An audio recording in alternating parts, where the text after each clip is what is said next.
अवतार बड़ा भगवान का हो गया, हिरण्याक्ष मारा जाता है। जब इनके भाई सुनता है हिरण्यकश्यपु आकि भगवान विष्णु जो है वो छल के द्वारा मेरे भाई को मार दिए, अब ये भगवान विष्णु का द्रोही बन जाता है कि मेरे भाई को मारने वाला। और हिरण्याक्ष के मरने के बाद बहुत रोया हिरण्यकश्यपु। अंत में कुछ समय के बाद सबके आंसू बंद हो जाते हैं, लेकिन उसी समय हिरण्यकश्यपु ये प्रतिज्ञा कर लिया कि मैं नारायण का न पूजन होने दूंगा, न यज्ञ होने दूंगा, न उनका कोई नाम लेने वाला रहेगा। और भगवान नारायण का वो द्रोही बन जाता है हिरण्यकश्यपु। अब राजा परीक्षित पूछते हैं सुखदेव जी से कि ये बताइए कि जब इतना वो पापी था तब कैसे उनके पुत्र के रूप में प्रहलाद जैसे भक्त की उत्पत्ति होती है। हिरण्यकश्यपु के पुत्र का नाम प्रहलाद जी था। यही पर राजा परीक्षित के मन में बार बार उठ रहा है, क्योंकि अभी भगवान सुखदेव जी बताए हैं कि जिस प्रकार का गर्भधान रहता है उसी प्रकार की पुत्र की उत्पत्ति होती है। तो यही बात राजा परीक्षित जी पूछ देते हैं सुखदेव जी से कि हिरण्यकश्यपु जैसे पापी के गर्भ से, माने पत्नी के गर्भ जिसका नाम कयाधु आता है, कयाधु के गर्भ से प्रहलाद रूपी भक्त कैसे पैदा हो गया, ये मुझे समझाइए। सुखदेव जी कहते हैं कि एक बार की बात है, कयाधु भगवान नारायण की भक्त थी, लेकिन इनके डर से, अपने पति के डर से वो नहीं बोलती थी कि यदि बोलूंगी तो लोग को मार रहा है, हमको भी मार देगा, इसलिए वो चुप थी। और एक दिन बोली कि हे नाथ, आप विष्णु भगवान से लड़ाई कर रहे हैं तो क्यों ना, और देखिए देवता लोग जो होते हैं वो भोग जोगी होते हैं और राक्षस जो होते हैं वो कर्म जोगी थे। उस समय भी वो अंतर क्या था कि मिली हुई शक्ति का वो लोग दुरुपयोग करते थे। शक्ति तो देवता जितना नहीं प्राप्त कर सकते थे उतना राक्षस तपस्या के बल पर प्राप्त कर लेते थे, लेकिन उन चीजों का वो दुरुपयोग करते थे। आज भी लोग कहते हैं कि यदि भगवान ने शक्ति दी, सामर्थ्य दी, वरदान स्वरूप ही प्राप्त यदि हो गया तो दूसरों को कल्याण करने के लिए उस धन शक्ति का उपयोग करो। यदि उस धन और शक्ति का तुम दूसरों को कष्ट देने के लिए प्रयोग कर रहे हो तो तुम ही हिरण्यकश्यपु हो, क्योंकि वो भी लोग तो यही करते थे, जो वरदान में पाते थे उसका दुरुपयोग करते थे, किसी को मारते थे, किसी को यज्ञ विध्वंस करते थे। तो क्योंकि व्यास जी जो ये पूरा भागवत इत्यादि जो ग्रंथ लिखे हैं उसमें उनसे पूछा गया था कि पाप और पुण्य के बारे में एक शब्द में आप जवाब दीजिए, एक लाइन में, कि पाप क्या है और पुण्य क्या है। तो बोले कि अष्टादश पुराणेषु व्यासस्य वचनं द्वयं परोपकार पुण्याय पापाय परिपीडनम्। 18 पुराण के सार बताते हैं कि अष्टादश पुराणेषु 18 पुराणों में व्यास जी के 2 ही वचन प्रधान है। क्या? पाप क्या है और पुण्य क्या है। जो दूसरों को भलाई करे वही पुण्य है, अपनी मिली हुई शक्ति को किसी की रक्षा में, किसी की मदद करने के लिए उपयोग करे वही पुण्य है, और जो दूसरों को कष्ट देने के लिए जो शक्ति या क्षमता है उसका उपयोग करे वही पाप है। अष्टादश पुराणेषु व्यासस्य वचनं द्वयं परोपकार पुण्याय पापाय परिपीडनम्। इसलिए जो भगवान ने यदि आपको भी किसी प्रकार की शक्ति दी है, चाहे वो धन की शक्ति हो, बल की शक्ति हो, भूमि की शक्ति हो, तो इस शक्ति का सदुपयोग करो, किसी की भलाई के लिए करो। यदि मिली हुई शक्ति का आप किसी को दुख देने के लिए प्रयोग कर रहे हैं तो वही पाप है, और यदि किसी की भलाई के लिए कर रहे हैं तो वही पुण्य है। क्योंकि एक ही परिवार में बहुत से लोग रहते हैं, लेकिन सबका कीमत अलग अलग होता है, रहने का, बोलने का, स्वाद का। जैसे एक दूध के परिवार लीजिए, दूध से ही घी बना वो 1000 रुपए किलो बिकेगा, दूध बिकेगा 40 रुपए किलो, माठा बिकेगा 10 रुपए किलो, दही बेचेगा 60 रुपए किलो। सब तो एक ही परिवार है, दूध, दही, माठा, घी सब तो एक ही परिवार है। एक परिवार में रहने से ये नहीं है कि सबका स्वभाव और नूर बुद्धि एक हो जाएगा, और समाज भी, गांव भी, नगर भी, सबका कीमत अलग अलग लगाता है। नहीं तो वो उसी दूध से घी बना तो वो 1000 रुपये कीमत लगा दिया गया, और वही माठा बना, छाछ बना तो 10 रुपए किलो हो गया, दही 60 रुपए किलो हो गया। सब तो दूधे से बना हुआ है। तो एक परिवार में एक से संबंधित लोग भी, कोई जरूरी नहीं है कि सबका कीमत लोग बराबर बराबर ही आके, ये कीमत लोगों ने ही लगाया है कि घी इतने पर खरीदेंगे, दूध इतने पर, माठा इतने पर खरीदेंगे। उसी प्रकार से एक दिन कयाधु कहती है कि जा करके आप एक ऐसा तपस्या कीजिए ना, क्योंकि आप तपस्या के स्पेशलिस्ट हैं, कि मैं कभी मरूं ही ना, मैं कभी मरूं ना, इसके लिए आप जा करके तपस्या कीजिए।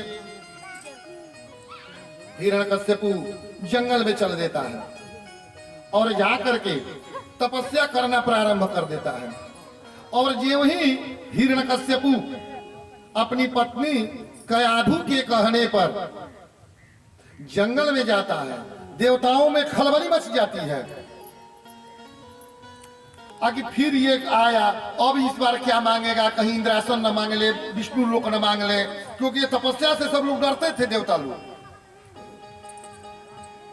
अब भगवान सभी लोग जय गए अपने गुरु बृहस्पति के पास, क्योंकि जब समस्या होती है, जब जब चाहे राजा पर आई हो, चाहे देवता लोग पर आई हो, चाहे गृहस्थ पर आई हो, जब जब समस्या आई और समस्या का समाधान नहीं दिखाई दिया, तब तक लोग अपने गुरु के दरवाजे पर गए हैं। गुरु शब्द का अर्थ ही होता है कि जो हमारे जिंदगी से अंधकार को हटा करके प्रकाशित मार्ग से चलने की राह बता दे। कारण 1,00,000 श्लोक है, 1,24,000 वेद शास्त्र के श्लोक है, 1,00,000 मंत्र है वेद में। कितना आप पढ़िएगा, आप पढ़ते पढ़ते मर जाइएगा, लेकिन तो पर भी अंत नहीं होगा। तो गुरु के लिए कहें कि गुरु पढ़ा, और गुरु ने पढ़ करके जो घी तैयार किया उसका 2 मंत्र आपको कान में दे दिया, उसी को आप जपते रहो, तुम्हारा मोक्ष हो जाएगा। क्योंकि तुम यहाँ पर मोक्ष के लिए आए हो, क्योंकि मृतलोक में आने के बाद मनुष्य जोनी अंतिम है। यदि यहाँ से मोक्ष नहीं हुआ तो फिर कुकर सुकर इत्यादि के जोनियों में जाना पड़ेगा। ये भोग जोनी नहीं है जो मनुष्य हम लोग की जोनी मिली है, ये कर्म जोनी है। कर्म करो और वो भी सुकर्म करो। यदि सुकर्म नहीं करोगे तो फिर कुकर सुकर आदि जोनियों में जाते हुए आपको यहाँ तक आने में फिर फिसल जाइएगा, 84 लाख जोनियों में फिर घूमना प्रारंभ कर दीजिएगा। अब वही गुरु एक मंत्र देते हैं, जिसके मंत्र कहते हैं कि जपो। और हमारा शास्त्र जो है वो तर्क का जरूर चीज है, कुतर्क का नहीं है। यदि आप बहुत से आप लोग बैठे हुए हैं या ये भाई लोग बैठे हुए हैं, आप विष्णु पुराण पढ़िए तो पता चलेगा कि सब देवताओं की उत्पत्ति विष्णु भगवान से हुई है। शिव पुराण पढ़िए तो पता चलेगा कि सबकी उत्पत्ति शिव जी से हुई है। देवी भागवत पढ़िए तो पता चलेगा कि सबकी उत्पत्ति, देवताओं की उत्पत्ति देवी जी से हुई है। तो कौन कौन रेलवे लाइन दिल्ली जाती है इसके चक्कर में मत पड़ो, एक लाइन पकड़ो और उसी लाइन से तुम चले जाओ अपने गंतव्य तक। इस तर्क कुतर्क के फेरे में मत पड़ो। वही जो गुरु मंत्र आपको गुरु जी ने दे दिया, उसी मंत्र का सार है, उसी मंत्र को तुम जपो। तो जब समस्या आई, चाहे रामा अवतार में आई, त्रेता में जब पुत्र नहीं हो रहा था तो पर भी दौड़ करके गए हैं वशिष्ठ जी के पास, गुरु गृह गए तुरत महिपाला। चरण लागी करे विनय विशाला। इसके पहले नहीं याद पड़ते थे ताकि वशिष्ठ जी के पास जाकर के गोड़ पर गिर करके अपने पुत्र मांग ले, लेकिन जब समस्या सिर के ऊपर से जाने लगी तो वशिष्ठ जी गुरु जी के पास गए। यहाँ पर सभी देवता गुरु बृहस्पति जी के पास जाते हैं, हे गुरुदेव हिरण्यकश्यपु पुनः आ गया है जंगल में तपस्या करने के लिए। तो गुरु बृहस्पति जी ने एक सूगे का रूप बनाया और सूगे का रूप बना करके जो वही ये ध्यान लगाता था ते वही वो जा करके कहते थे नारायण नारायण और नारायण। तो यदि कोई ध्यान से सोया है या समाधि लिया है या ध्यानावस्थ है और उसके दुश्मन का नाम यदि कान में पड़ जाए तो तुरंत उसकी समाधि और निद्रा टूट जाती है। फिर देखता है कि मेरे राज्य में मेरे दुश्मन का नाम लेने वाला कहां से उत्पन्न हो गया, फिर कोई दिखाई नहीं पड़ता है। फिर ध्यान लगाते हैं, फिर वही शब्द नारायण नारायण नारायण वो सुगा बोल रहा था। फिर देखते हैं कोई नहीं है। इसी प्रकार 2-4 बार ये प्रक्रिया चलती है। अंत में वो कहता है कि आज तपस्या करने का शुभ मुहूर्त नहीं है, इसलिए चलो घर पर चलेंगे और बाद में फिर आएंगे। आकर के पत्नी से कहता है, पत्नी कहती है कि हे नाथ, अरे अभी कल आप गए, बहुत जल्दी आपकी तपस्या पूरी हो गई। तो कहता है कि नहीं प्रिय, एक कोई नारायण नारायण करके हमारे ध्यान को बार बार डिस्टर्ब कर रहा था। तो पत्नी ने बहुत कुछ सोचा। अब पानी लेकर के आती है तो कहती है कि हे नाथ, वो सुगा क्या कह रहा था? तो नारायण नारायण।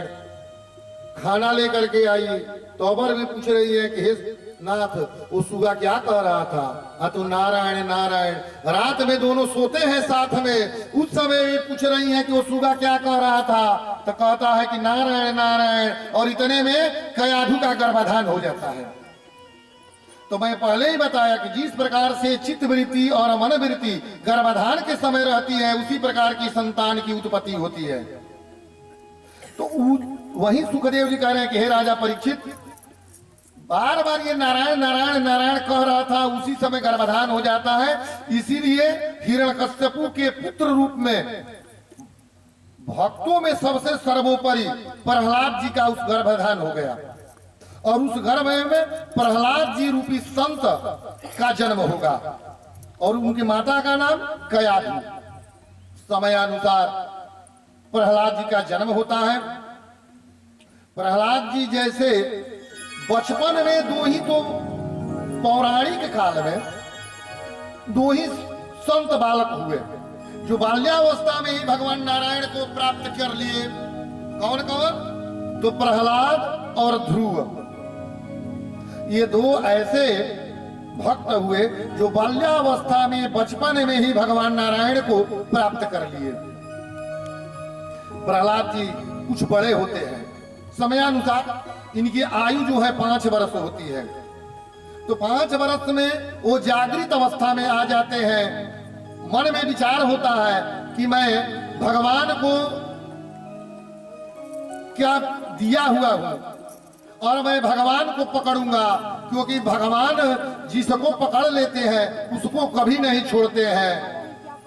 इसलिए कभी भी एक बात समझिएगा, अपने व्यवहारिक दृष्टि से आप अपने ऊपर घटाइएगा। क्या? तो यदि एक 5 वर्ष का लड़का और एक 60 वर्ष का 50 वर्ष का उसके पिता जा रहे हो साथ में, और यदि सामने से कोई सांड है आ जाए, तो यदि लड़का हाथ पकड़ेगा तो वो छोड़ करके भाग जाएगा कि वो आ रहा है तो हम अपना जान क्यों दे। लेकिन यदि पिता हाथ पकड़े रहेंगे तो जान चल जाएगा, लेकिन अपना पुत्र का हाथ नहीं छोड़ेंगे। इसलिए प्रहलाद जी के मन में विचार आया कि हम क्यों भगवान को पकड़े, क्योंकि भक्त जो भगवान को पकड़ता है, मान लीजिए कि पकड़ लिया कि मुझे पुत्र होगा तो ये काम करूंगा, मुझे धन होगा तो ये काम करूंगा। धन नहीं हुआ या पुत्र नहीं हुआ तो भगवान को छोड़ भी सकता है, ये झूठा है। लेकिन यदि परमात्मा हाथ पकड़ लेंगे तो वो कभी नहीं छोड़ेंगे। इसलिए इस प्रकार का कर्म करना चाहिए।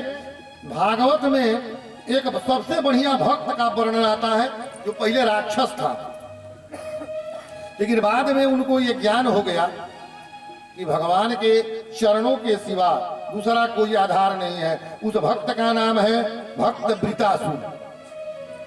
भक्त वृतासुर की कथा बहुत संक्षेप में आई है भागवत में। बाद में वो जाता है जंगल में तपस्या करने के लिए, और जा करके तपस्या करता है। भगवान नारायण स्वयं उत्पन्न हो जाते हैं उनको वरदान देने के लिए। तो क्या कहता है, न नाक पृष्ठम न च पारमेष्टा न सार्वभौमो नरसाधिपत्यम न जोग सिद्धिर पुनर्मदावा समंजसत्वां विरहेकांक्षे समंजसांका विरह कांक्षे। भगवान कहते हैं, हे वृतासुर तुम वर मांगो। तो वो कहता है, हे प्रभु यही तो आपकी माया को जीव समझ नहीं पाता है। जो चाहिए आप देंगे नहीं, और जो जब देने के समय आया था, जब मैं धन के लिए लड़ रहा था आप लोगों से, देवताओं से, तब तो आप दिए नहीं। जब नहीं चाहिए कुछ मुझे धन वगैरह, तब आप देने के लिए आ गए हैं। तो हे प्रभु आपसे बड़ा चाहने वाला कौन, जानने वाला कौन होगा कि मुझे क्या चाहिए। हे प्रभु चाहिए का भार भी आप ही उठा लीजिए। मुझे क्या चाहिए, यदि कोई दूसरा होता तो कहता कि मुझे धन चाहिए, मुझे पद चाहिए, मुझे प्रतिष्ठा चाहिए। लेकिन भक्त वृतासुर कहता है कि नौना कपृष्टम न च पारमेष्ठ्यम न सार्वभौमम नरसाधिपत्यम न जोग सिद्धि न पुनर्ममावा समंजसत्वा विरह कांक्षे। मुझे क्या चाहिए हे प्रभु, चाहिए का भार भी आप उठा लीजिए। और भगवान तो बड़े फेरे में पड़ गए कि इनको मोक्ष दूं, कि धन दूं, कि पद दूं, कि प्रतिष्ठा दूं। भगवान को फेरे में डाल दिया था। और वही वृतासुर को इंद्र ने मार दिया कि कहीं मेरा इंद्रासन न बाद में मांगने जाए। तो उसी वृतासुर को मारने पर इंद्र को ब्रह्महत्या लग गया। इंद्र को ब्रह्महत्या लग गया, क्योंकि किसी इंद्र का पद जो होता है परमानेंट नहीं होता है। जो 100 यज्ञ कर लेगा वो इंद्र का पद प्राप्त कर लेता है। इसीलिए कोई यज्ञ जब तप करता है तो सबसे पहले इंद्र भगवान घबरा जाते हैं। इंद्र ने वृतासुर को मार दिया और लग गया ब्रह्महत्या। तो ब्रह्मा जी के पास गए। ब्रह्मा जी ने उसी ब्रह्महत्या के पाप को 4 भागों में बांट दिया ताकि इंद्र को बचाने के लिए। तो कौन सा पाप का था? पहला भाग स्त्रियों में दिया जिसे वो राजस्वला होती है, वही वृतासुर का पाप है। दूसरा नदी में दे दिया जिसे काई लगती है। तीसरा पर्वत में दे दिया जिसे कंदरा होता है। और चौथा अग्निदेव को दे दिए जिसे धुआं होता है। वही उसी पाप के एक भाग स्त्रियों में देने से वो राजस्वला और अपवित्र हो जाती है। वही वृतासुर को इंद्र ने मारा था। जो वृतासुर यहाँ पर भगवान से कह रहा है कि मुझे कुछ नहीं चाहिए, मुझे कुछ नहीं चाहिए। हे प्रभु चाहिए का भार भी आप उठा लीजिए। एक दिन 5 वर्ष की अवस्था में प्रहलाद जी को बुलाता है और प्रहलाद जी को बुला करके कहता है, हे पुत्र इस संसार का चलाने वाला कौन है? ये संसार को कौन चला रहा है? प्रहलाद जी ने कहा कि परमपिता परमेश्वर नारायण चला रहे हैं। कहता कि नारायण, अरे मेरा पुत्र होकर मेरे विरोधी का नाम ले रहे हो? नहीं, तुम कहो कि हिरण्यकश्यपु। कहता है कि नहीं, आप तो पिता है, वो तो परम पिता है। इसलिए हे पिताजी आप भी जो है वो पिता का, परम पिता का ही नाम लीजिए, तो मैं तुमको मार दूंगा। वो कहता है कि हे प्रभु, हे पिताजी, अरे आप कौन होते हैं मारने वाले? जो जन्म देते हैं वो रक्षा करते हैं, आप नहीं मार सकते हैं। लेकिन पिताजी, मैं ये आपको कहूंगा कि आप भी परम पिता परमेश्वर के शरण में ही जाए। अंत में वो विवश हो जाता है और भेज देता है अपने पुत्र प्रहलाद को अपने गुरु के यहाँ, शुक्राचार्य के यहाँ। और शुक्राचार्य जी से कहता है कि हे गुरुजी, मेरा पुत्र की मति कुछ विचलित सी हो गई है, इसलिए आप इसको मेरे प्रति प्रेम जगाए, मेरे प्रति ये समर्पित रहे। ये नारायण के प्रति इतना समर्पित हो रहा है, इसलिए इनको इससे दूरी बना दिया जाए। गुरु जी के, शुक्राचार्य के दो पुत्र हैं, संड और अमर्क। संड और अमर्क ही दोनों इनको पढ़ा रहे हैं और कहते हैं कि तुम अपने पिताजी का नाम लो। ये कहते हैं कि हे भाई, क्योंकि गुरु के पुत्र है तो गुरु का पुत्र स्वयं का भाई हो जाता है। कहते हैं कि हे गुरुपुत्र, हे भाई संड अमर्क, तुम भी नारायण का नाम लो, मुझे ही मत समझाओ, तुम भी नारायण का नाम लो, तुम्हारा भी मोक्ष हो जाएगा। और अपन जितने भी पहले से कुछ बच्चे थे, सबको संड और अमर्क ये दोनों समझा रहे हैं कि हिरण्यकश्यपु ही दुनिया का पालन करता है, वही संहार करता है, हिरण्यकश्यपु का ही नाम लिया जाना चाहिए। अब जो है प्रहलाद जी सबको जितना वो सिखाया था संड और अमर्क पिताजी का नाम लेने के लिए, सबको वो नारायण नारायण कहवाने लगे। ये बहुत दिनों के बाद वो देखते हैं कि मेरा पुत्र का सुधार हुआ है कि नहीं, मेरे पुत्र का सुधार हुआ है कि नहीं, अभी नारायण के भक्ति किससे हटा कि नहीं, मेरी भक्ति कर रहा है कि नहीं। अपने मंत्री को बुलाता है और मंत्री से कहता है कि जा करके देखा हो तो प्रहलाद जी को गुरुकुल में क्या हाल है। तो वहां पर क्या देखते हैं मंत्री कि जितने बच्चे हैं सब गुरुपुत्र जितने हैं सब लोग, हेलो, जितने भी गुरुपुत्र हैं सब लोग नारायण जी का ही नाम का उच्चारण कर रहे हैं। उस सबको सिखा दिए प्रहलाद जी वहां गुरुकुल में, श्रीमन नारायण नारायण नारायण, श्रीमन नारायण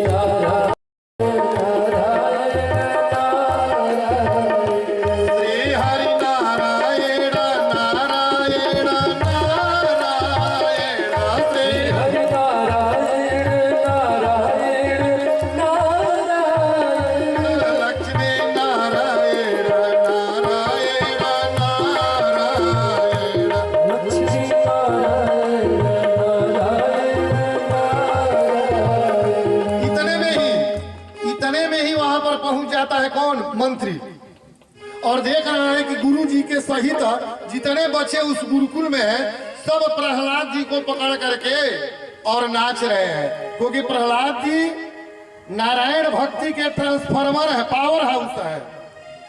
इनसे जो कनेक्शन है, बिजली तो उत्पन्न डीवीसी में होती है, लेकिन वहां से तार से तार सटता हुआ आपके घर तक पहुंच जाता है। उसी प्रकार भक्ति के पावर हाउस है प्रहलाद जी। जिन जिन लोगों ने उनको छुआ या छूने वाले को छुआ सब नारायण के भक्त बन गए। और जब मंत्री छुआ मंत्री, तो वो भी लगा कहे श्रीमन नारायण नारायण नारायण, श्रीमन नारायण नारायण नारायण, श्री हरि नारायण नारायण नारायण, श्री हरि नारायण नारायण नारायण, लक्ष्मी नारायण नारायण नारायण, लक्ष्मी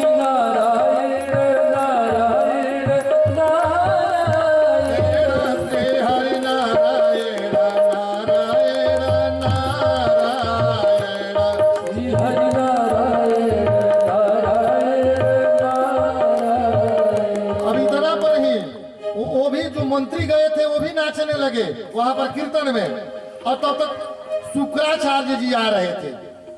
शुक्राचार्य जी ने देखा कि ये तो मेरे बेटे को काटिए देगा, आएगा तो मेरे विद्यार्थियों को भी मार देगा और वो ये मंत्री को भी मारेगा। तो वो मंत्री को अपने पुत्र का हाथ पकड़ता है, संड और अमर्क का शुक्राचार्य, जब क्योंकि उनके पुत्र प्रहलाद जी के हाथ पकड़े हैं, और अपने पुत्र का हाथ पकड़ते हैं शुक्राचार्य जी।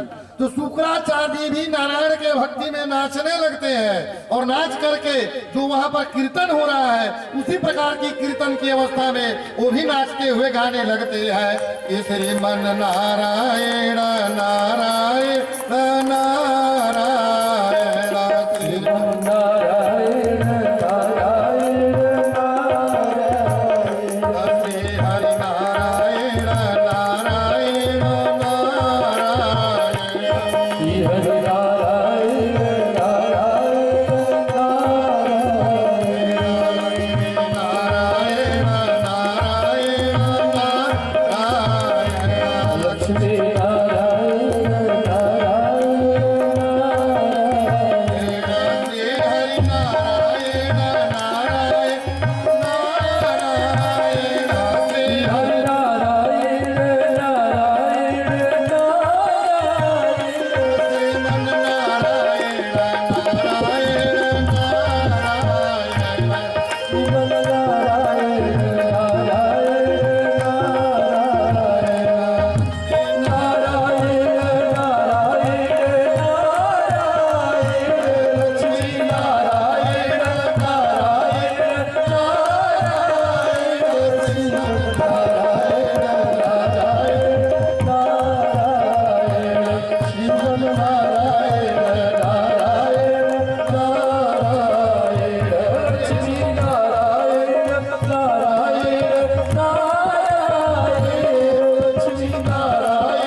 चल रहा है, सभी लोग नाच रहे हैं, तो जा करके सबसे पहले अपने पुत्र को पकड़ता है।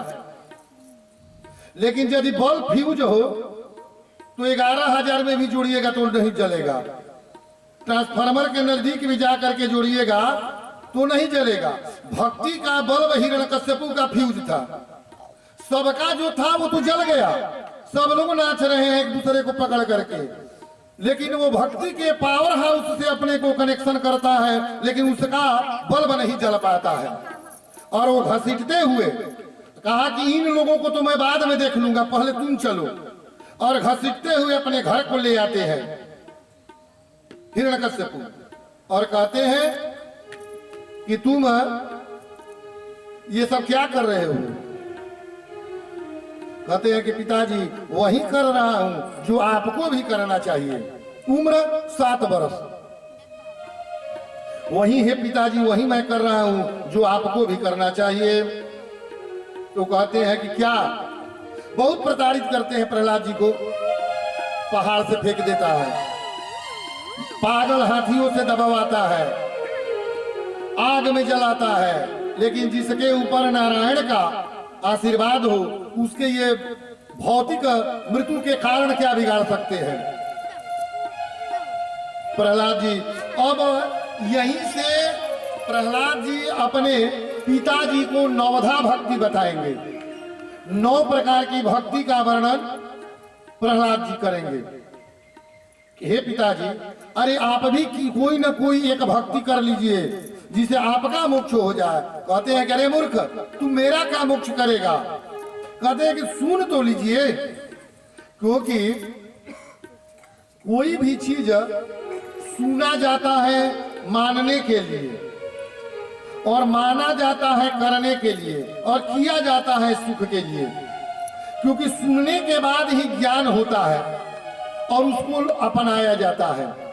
धर्म का अर्थ होता है धारण करना, इस संसार में कोई भी पुत्र अपने पिता को नहीं देखा है।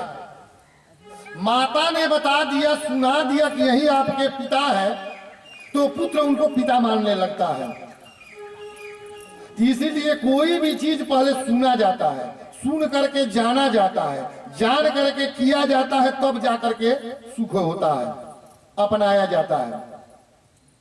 प्रहलाद जी कह रहे हैं कि हे पिताजी, आप ही कोई 9 प्रकार की भक्ति बताई गई है शास्त्र में, उनको करिए। तो कहता है कि कौन कौन कौन सी भक्ति? तो कहते हैं कि श्रवणम कीर्तनम विष्णु स्मरणम पाद सेवनम अर्चनम वंदनम दास्यम शौक्यात्मनिवेदनम शौक्यात्मनिवेदनम। यही नवधा भक्ति है। तुलसीदास जी भी यहीं से उठा करके रामचरितमानस में नवधा भक्ति ले गए हैं। पहली भक्ति के रूप में प्रहलाद जी कहते हैं कि पहली भक्ति क्या है? श्रवणम, किसी के भी बात को सुनो, चाहे वो माता हो, पिता हो, गुरु हो, व्यास हो, आचार्य हो, किसी के बात सुनो। और जब सुनोगे तब तो पता चलेगा कि बढ़िया कह रहे हैं खराब। बहु आदमी कहता है कि थोड़ा कहता है, लोग कहते हैं कि चुप रहो। अपने पिताजी को कहते हैं कि चुप रहो। अरे सुन तो लोग क्या कहना चाहते हैं। तो पहली भक्ति को लोग खत्म कर देते हैं, सुनाना प्रारंभ कर देते हैं। पहली भक्ति है श्रवणम, और दूसरी भक्ति क्या है? कीर्तनम, कीर्तन करो। और कीर्तन किस प्रकार का कीर्तन करो कि कीर्तन को उलाट दोगे तो नर्तकी बन जाएगा। कीर्तन को उलाट करके पढ़िए, नर्तकी हो जाएगा। जैसे आप चाहते हो कि भगवान आपके ऊपर दया करे, तो आप भी भगवान को याद करें, दया को उलाट दो, याद करो, तब तुमको तुम्हारे ऊपर दया करेंगे। तुम उनको याद नहीं कर रहे हो तो वो क्यों उलाट करके दया करेंगे? दया को उलाट दोगे तो याद हो जाएगा। दूसरी भक्ति क्या है? विष्णु स्मरणम, भगवान नारायण का ध्यान करना, उनके मंत्र का जप करना। तीसरी है भगवान पाद सेवनम, भगवान के चरणों को स्पर्श करना, भगवान के चरणों को पूजन करना। अर्चनम, मंदिर में जाकर के शंकर जी या नारायण जी के ऊपर बिल्वपत्रादि या जल अक्षत चढ़ाना। तो 4-5 को भक्ति खत्म हो जाती है ऊपर से। कहाँ लोग चढ़ जाते हैं? 6वीं भक्ति पर। सासू कह रही है कि मुझको भोजन दे दो, मुझे स्नान करा दो, तो वो नहीं करेगी। 6वीं भक्ति पूजन के लिए डोलची लेकर के मंदिर चली जाएगी। ये कैसे तुम 6वीं सीढ़ी पर चली जाओगी? अरे 5 को है। पहली तो श्रवण तो करो, वो कहना क्या चाह रही है। श्रवण करो, उनकी सेवा करो। तो पहली श्रवणम, कीर्तनम, विष्णु स्मरणम, पाद सेवनम, 4 को नहीं करती है। अर्चनम वंदनम के लिए हाथ में डोलची और लेकर के मंदिर